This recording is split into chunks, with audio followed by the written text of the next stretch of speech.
Press the bell icon on the YouTube app and never miss another update. First of all, Sama ma'am, you're looking very pretty in this colorful avatar. So क्या planning रहेगी इस बार होली की? हर time हमने देखा आपकी बहुत ही अच्छी Holi celebration रहती है, इस बार का क्या प्लान है? बस यही प्लान है कि अच्छी रहे कुछ इस बार भी हर होली की तरह, हर साल की तरह हम सारे दोस्त इकट्ठा होंगे और विल पार्टी हॉप, जहाँ भी हमारा मन लग जाएगा वहाँ रुक जाएंगे and then basically the whole idea is to be together with family and friends, that's it, and have lots of food, that's my idea. Okay, food की बात की जाए तो होली में एक भुजिया बनती है, भुजिया बहुत ही फेमस होती है हाँ। होली में। सो आप भी ट्राई किया है कभी अपनी? नहीं यार, मैं तो नहीं खाया कभी, मैं तो खाली गोलगप्पे पे अटक जाती हूँ। आई थिंक मेरा वो जो स्टॉल होता है ना, गोलगप्पे, रगड़ा पैटिस और क्या दही पूरी, पानी पूरी, बस वहीं हो जाता है मेरा काम। ओके, दही पूरी पानी पूरी की तो बात चल रही है। आपने वर्ल्ड फेमस जो होती है होली की एक बात, वो होती है भांग। आपने भांग ट्राई की है कभी? You know, so I'm not too much into alcohol. भांग पीकर बड़े लोगों को मैंने बहुत कुछ करते हुए देखा है, तो मुझे थोड़ा डर लगता है उसको ट्राई करने में। आई डोंट रिमेंबर कि मैंने कभी ट्राई की है, but maybe once, but like 2 sips, not much, तो मुझे तो कुछ नहीं हुआ उसमें। I think I was absolutely fine, yeah but I have never sort of, not till now, I should never say never, अब तक तो नहीं ट्राई किया उस तरह से कि कुछ हो मेरे साथ। ओके, होली में एक कहावत है कि जो पुरानी जो दुश्मनी होती है उसको भुलाकर एक नई शुरुआत की जाती है कलर लगा के। सो आपको ऐसा कोई ज़िंदगी में या कुछ शुरुआत करनी हो, पिछली कुछ भुलाकर एक न्यू शुरुआत? यार मेरे डिप्रेशन बाइपोलर ने वैसे ही मुझे सब भुला दिया है, तो कुछ याद नहीं है। अगर कोई बड़ा दुश्मन सामने भी आ जाएगा तो मुझे कुछ पता नहीं चलेगा। नो, और जोक्स असाइड, ये तो अच्छी बात है यार कि रंग लगा के दुश्मनी ख़त्म कर लेनी चाहिए, बट कोई दुश्मन नहीं है मेरा। Luckily, touch wood, by the grace of almighty, I till now कोई दुश्मन मैंने बनाया नहीं है, तो हाँ।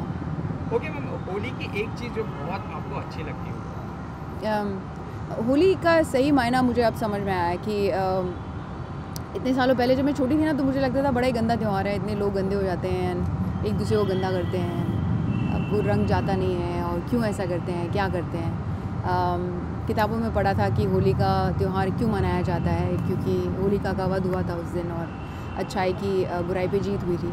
पर उससे गहरा मतलब मुझे हमेशा लगता था कि पर रंग क्यों लगाए जाते हैं सब पे, उसका क्या कारण है, क्या उसका मेन रीज़न होगा। तो वो मुझे अब समझ आया कि होली का दिन ही एक ऐसा दिन होता है जब सभी एक रंग में रंग जाते हैं। यू नो, आपको कोई पहचान में नहीं आता, ना शक्ल दिखती है, ना ज़ात दिखती है, ना मज़हब दिखता है, ना ऊंच नीच स्तर कुछ दिखता है, सब एक जैसे हो जाते हैं। एंड आई थिंक ये जो सबसे बड़ा ह्यूमैनिटी का एक लेसन हमें सिखाती है होली, ये मुझे अब समझ आया, और इसने होली के मायने मुझे और मेरी ज़िंदगी में और भी बढ़ा दिए। आई थिंक इसलिए रंगों का इस्तेमाल किया गया, बिकॉज़ हम इंसान ना बहुत ही जल्दी भेदभाव करने लग जाते हैं, बड़ा ईगो होता है हमें, तुम ये हो, हम ये हैं, ये है, वो है। जब सब एक रंग में रंग जाते हैं ना, और सब एक ही जगह होते हैं, तो फिर क्या ईगो, फिर कोई है ही नहीं, शक्ल ही नहीं समझ आ रही, तो ईगो क्या करोगे। So I think that was the main reason कि किसी ने ये कलर्स के बारे में सोचा।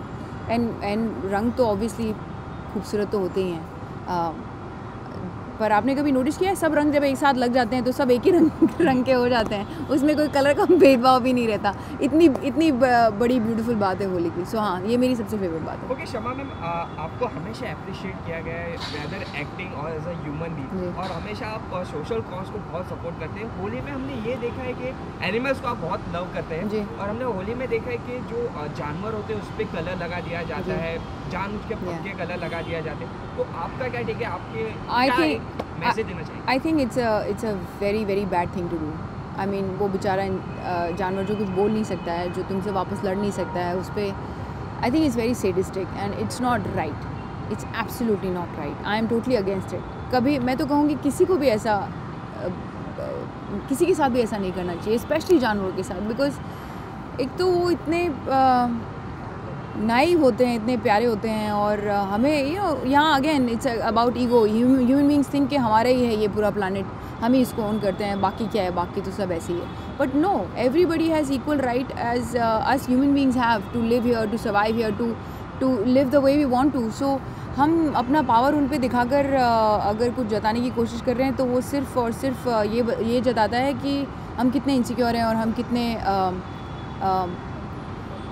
डिसरिस्पेक्टफुल हैं हमारे एनवायरनमेंट को लेकर या एक दूसरे स्पीशीज़ को लेकर, और हम कितने नॉन केयरिंग हैं कि हम किसी बेज़ुबान की के दिल की बात नहीं समझ पाते या उसके ऊपर अपना ज़ोर चलाने की कोशिश करते हैं. So I am totally against it. Please do not ever do that. Okay Shama ma'am, आपको बहुत सारा प्यार मिला, आप दिल के सुन में बहुत ही अप्रिशिएट किया गया है सारे एपिसोड को. So what's next, second season कब आ रहा है, और उसके अलावा कोई अगर कुछ शेयर करना चाहे? People are dying to wait. I know, I am dying myself. I have been going through so many scripts, but कुछ चीज़ें होती हैं ना जो हो जाती हैं, और जब वो होने का मोमेंट आएगा तब वो हो ही जाएगा. बिकॉज एक सुर अलग है अब दिल की सुन का. हमने कोई उसमें बहुत टेक्निकलिटीज़ नहीं रखी है. जितना ऑनेस्ट, जितना रॉ बना सकते थे हम, उतना हमने बनाने की कोशिश की है. सो आई थिंक वो सब एक साथ फिर से आना थोड़ा वक्त लग रहा है, बट ज़रूर वापस आएगा. और मैं तैयारी में ही बैठी हूँ. We are on a pre production stage right now, going through lot of subjects. दूसरी ये है कि बहुत इंटरेस्टिंग स्क्रिप्ट्स आ रही है मेरे पास आजकल. आज हमेशा से ही लोग मेरे पास ऐसी स्क्रिप्ट्स लेके आते हैं जो उन्हें लगता है कि सिर्फ मैं कर सकती हूँ, and I am grateful for that they feel I am capable of doing something like that. So luckily I am getting all the scripts now जिसमें कोई ना कोई तरह का सोशल मैसेज है. I just read this beautiful short film script and I will be doing that. I think it's one of the finest scripts I have ever read, and I can't wait to shoot for it. It is going to be one beautiful hell of a short film. Okay, Shama ma'am, last question. Colour के एक अलग ही मायने रहते हैं हमारे ज़िंदगी में. देखा जाए तो अभी भी आपके बाजू में एक कलर पड़ा है, बहुत सारे कलर्स. आपकी ज़िंदगी में कलर के क्या मायने हैं, और आपका फेवरेट कलर कौन सा? मेरे लिए कलर बहुत इम्पॉर्टेंट है ऑनेस्टली. मुझे लगता है कि रंग ना हमें बड़ी खुशी देते हैं. खुशी भी देते हैं, गम भी देते हैं. जिस तरह का आप रंग देखेंगे उसका एक अपना असर है आपके दिमाग पे. तो इसलिए कहते हैं कि जब इंसान दुखी होता है तो उसे नीला कलर दिखाई देता है. जब वो खुश होता है, प्रेम में होता है, तो उसे लाल कलर में रंगा जाता है. जब वो ब्राइट होता है, पॉजिटिव होता है, तो उस पर येलो कलर लगाते हैं. जब आप थोड़े नेचर की तरफ जाते हैं तो उस पर ग्रीन कलर लगाते हैं. So I think it depicts our state of mind always. मेरा मोस्ट फेवरेट कलर लाल है शुरू से ही. पता नहीं, it attracts me so much. जहाँ लाल दिखता है बस मैं खींची चली जाती हूँ. तो मुझे रंगों से बहुत क्या बोलते हैं, खिंचाव होता है. मुझे सब्ज़ी खरीदने का बहुत शौक़ है बिकॉज़ वो रंगीन होती हैं. तो वो देखकर ना वो बुलाता है मुझे कि आओ मुझे खरीदो. सो या कलर बहुत मायने रखते हैं हमारी ज़िंदगी में. आप सोचिए अगर हम सब चीज़ सिर्फ ब्लैक एंड वाइट में देखते तो कैसा लगता.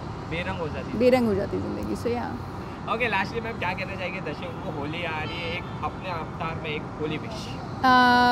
मैं आप सबको अपनी तरफ से बहुत होली की शुभकामनाएं देती हूँ, और ये आशा करती हूँ, उम्मीद करती हूँ कि आपकी ज़िंदगी का ये दिन बहुत ही हसीन गुजरे, बहुत ही ब्यूटीफुल गुजरे. और साथ ही साथ आप ये जो होली में एक रंग में रंग जाने की जो फीलिंग है वो होली के बाद भी अपने साथ कैरी करें. बिकॉज़ आज हमारी कंट्री में, इस दुनिया में बहुत ज़रूरत है ये इस फीलिंग को हमारे अंदर रखने की. बिकॉज़ क्या कुछ नहीं हो रहा है दुनिया में, और बात पर इंसानों को अलग अलग बांटने की कोशिश की जा रही है.